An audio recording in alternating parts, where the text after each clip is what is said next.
I'm curious. Today I'm going to talk about communication. Why is it so hard and what can we do to make it better? So stay tuned and let's jump into it.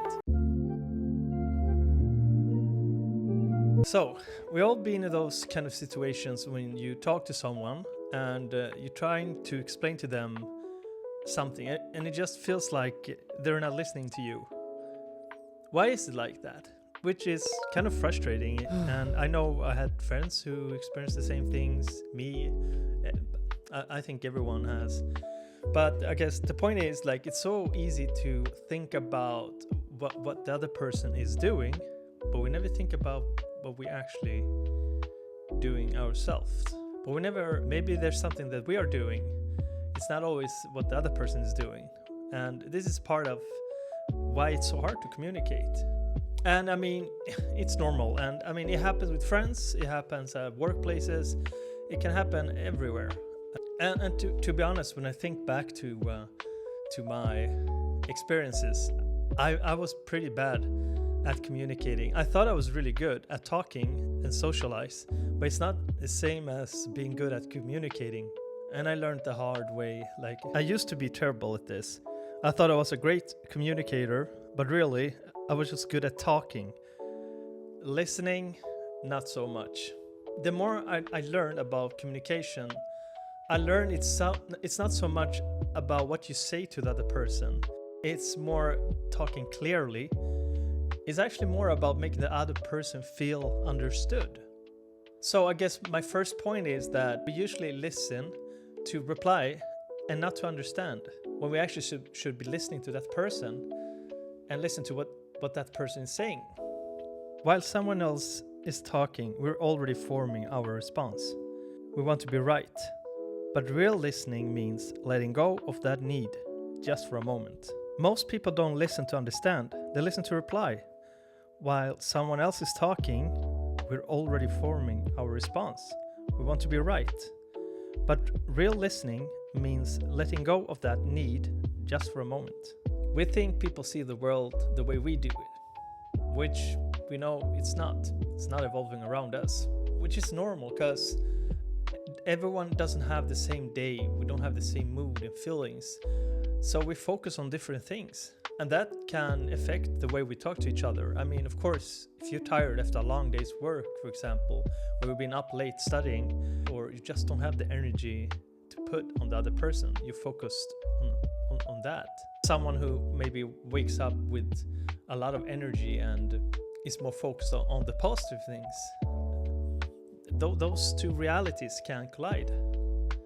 Like having a bad day and a good day can affect the way two people communicate. I mean, think about that word, fine. When someone asks you how you're feeling and you say fine, it can mean different things. It's the same word, but it has totally different meaning depending on how that person is feeling. That's why it's very important to actually listening to what to that other person is saying, because you can hear maybe in the tone of their voice that the person is sad or happy, but context changes everything. So when you're listening to that other person, you can put that in context and understand, okay, this person is not fine, and maybe ask, did something happen? And vice versa. So context, very important. We avoid honesty because we fear conflict. Sometimes we don't say what we really think because we don't want to hurt someone, or we're scared they'll react badly. But silence creates more distance than honest could ever do. So being clear is actually being kind. And with that said, I mean, honesty doesn't mean to hurt that other person. It's to help. Of course, you should be honest with the person, but put it in a way so that person understands what you're saying and what you mean, so that you don't hurt that person. So how do we fix this? I have 3 things that could help. The first one is pause before replying. Just 2 seconds of silence can change the entire tone of conversation. It gives your brain time to listen, and it shows the other person that you actually care about what they're saying. And number 2 is ask curious questions.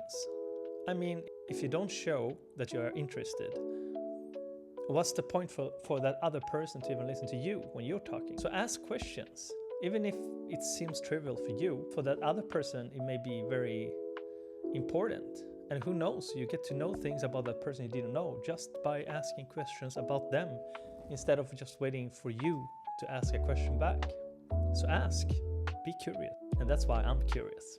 And that's what this channel is all about. And the third and last thing is good communication isn't always comfortable. Growth rarely is. Sometimes the best conversations are the ones that makes us reflect, not the ones that makes us feel right. Instead of reacting, ask, because curiosity is one of our most powerful tools we have. So I hope that helped a little bit.